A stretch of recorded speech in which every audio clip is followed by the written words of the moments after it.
ओम नमः शिवाय। राधे राधे। आइए सुनते हैं भौम प्रदोष व्रत कथा।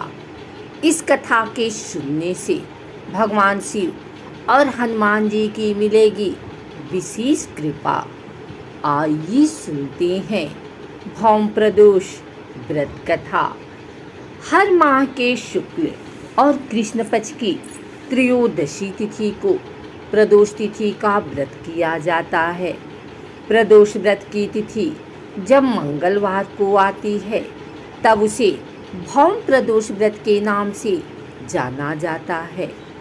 भौम प्रदोष व्रत में कथा सुनना व कहना बहुत पुण्यदायी माना जाता है और इस कथा से पूजा भी पूरी होती है। मान्यता है कि भौम प्रदोष व्रत की कथा सुनने व कहने से भगवान शिव का आशीर्वाद प्राप्त होता है और जीवन के सभी कष्ट दूर होते हैं।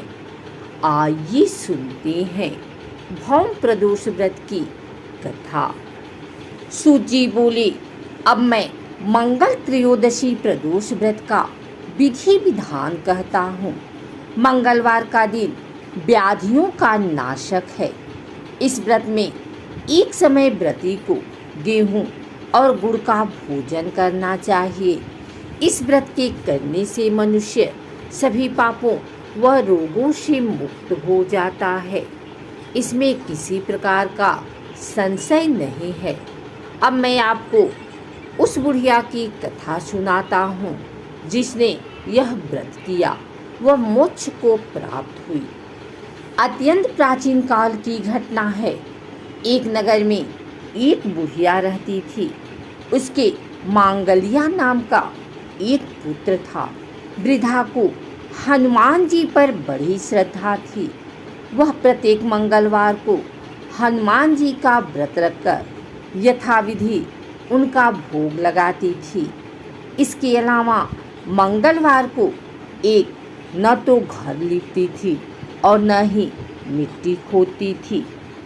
इसी प्रकार से व्रत रखते हुए जब उसे काफ़ी दिन बीत गए तो हनुमान जी ने सोचा कि चलो आज इस वृद्धा की श्रद्धा की परीक्षा करें। वे साधु का वेश बनाकर उसके द्वार पर जा पहुंची और पुकारा, है कोई हनुमान का भक्त जो हमारी इच्छा पूरी करे। वृद्धा ने यह पुकार सुनी तो बाहर आई और महाराज क्या आज्ञा है।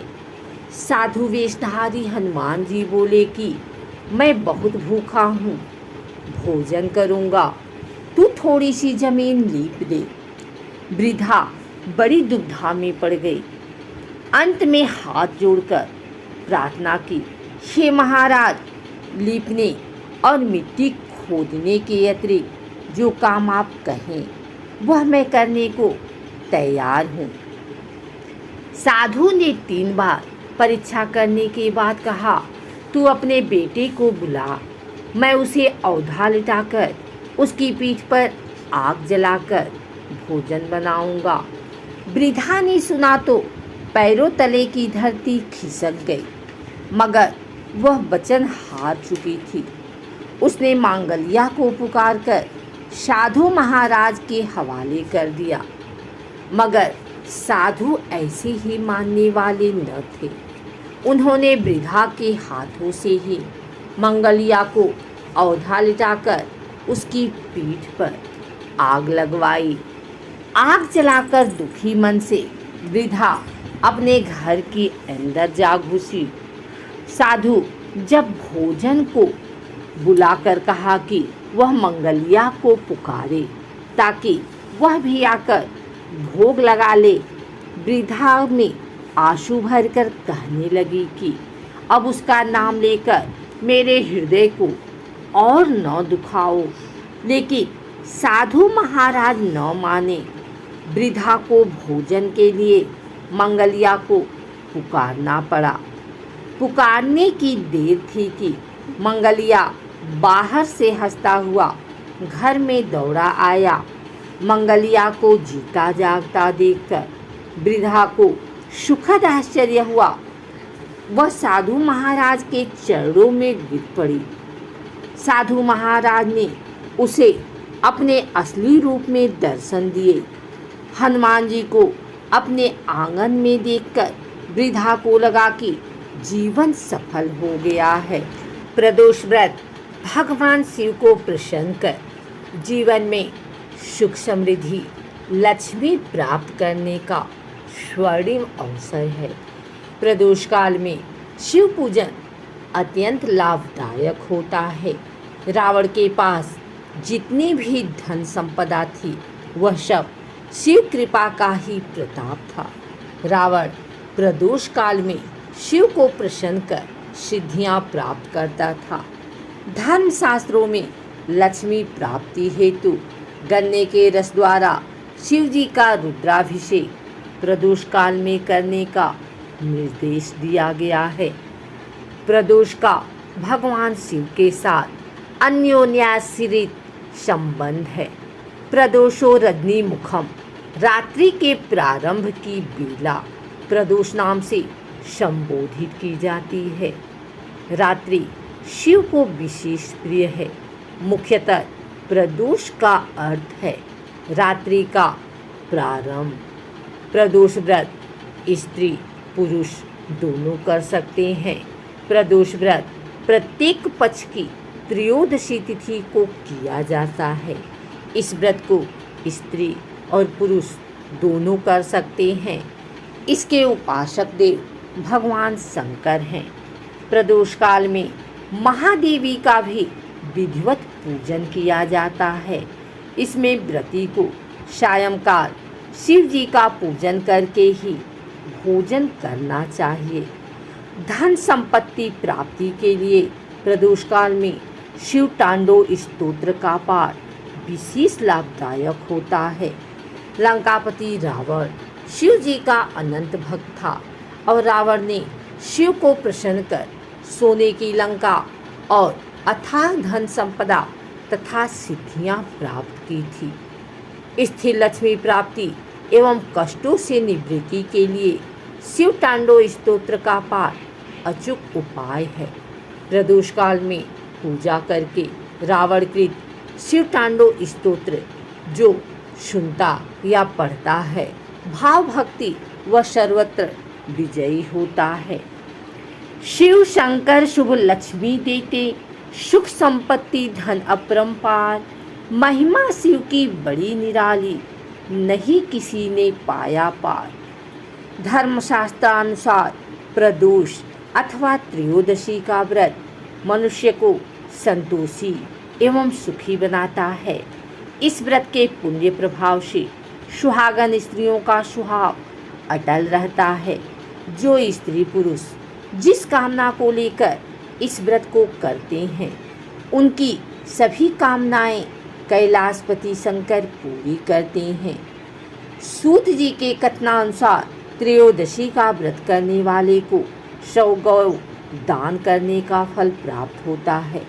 इस व्रत को जो विधि विधान और तन मन धन से करता है उसके सभी दुख दूर हो जाते हैं। प्रदोष व्रत का विधि विधान: प्रातःकाल स्नान आदि से पवित्र होकर शिव स्मरण करते हुए निराहार रहें।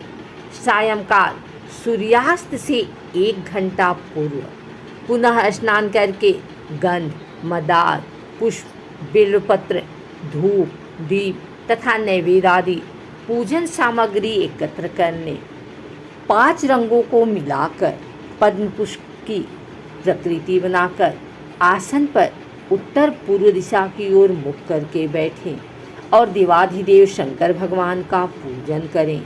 पंचाक्षर मंत्र का जप करते हुए जल चढ़ाएं और ऋतुफल अर्पित करें। जल चढ़ाते समय इस बात का विशेष ध्यान रखें कि जलधारा टूटे नहीं। इस प्रकार मंत्र का जप लयबद्ध हो। जल चढ़ाते समय यदि आंखें खुली हुई हो तो दृष्टि जलधारा पर टिकी हो और यदि भक्ति भाव में आंखें मुंद गई हों तो ध्यान जप के शब्दों अर्थों के साथ चल रहा हो। जिस कामना पूर्ति हेतु व्रत किया जा रहा है उसकी प्रार्थना भगवान शिव के समक्ष श्रद्धा भाव से करें। शिव के साथ पार्वती जी और नंदी का पूजन भी करना चाहिए। प्रदोष व्रत दोनों पक्षों की त्रयोदशी को करना चाहिए। प्रदोष व्रत अति प्रशस्त तथा सभी के करने योग्य है। स्कंद आदि पुराणों में इस व्रत की बड़ी महिमा बताई गई है। विधि विधान से इस व्रत को करने पर सभी कष्ट दूर होते हैं और इच्छित वस्तु की प्राप्ति होती है। व्रत रखने वाले को 11 त्रयोदशी अथवा वर्ष भर की 26 त्रयोदशी के व्रत करने के उपरांत उद्यापन करना चाहिए। उद्यापन के एक दिन पहले घर में गणेश पूजन कर भजन कीर्तन नृत्य आदि रात्रि जागरण करें। दूसरे दिन सुबह शुद्ध होकर शिव पार्वती की प्रतिमा स्थापित कर उनका षोडशोपचार विधि से पूजन करें। ओम उमा सहिताय नमः शिवाय मंत्र बोलते हुए 108 बार खीर की अग्नि में आहुति दें। हवन के बाद किसी श्रेष्ठ ब्राह्मण या आचार्य को भोजन कराकर यथाशक्ति दान दक्षिणा देकर विदा करें। ऐसा करने वाला व्रती इस लोक में धन धान्य पुत्र पुत्री इत्यादि के सुख को भोग कर अंत में मोक्ष पा जाता है। अगर आपको हमारी वीडियो अच्छी लगी है तो इसे लाइक करें, कमेंट करें, शेयर करें। हमारे चैनल को सब्सक्राइब करके बेल नोटिफिकेशन ऑल पर सेट कर लें ताकि आगे आने वाली वीडियो सबसे पहले आप तक पहुंच सके। धन्यवाद।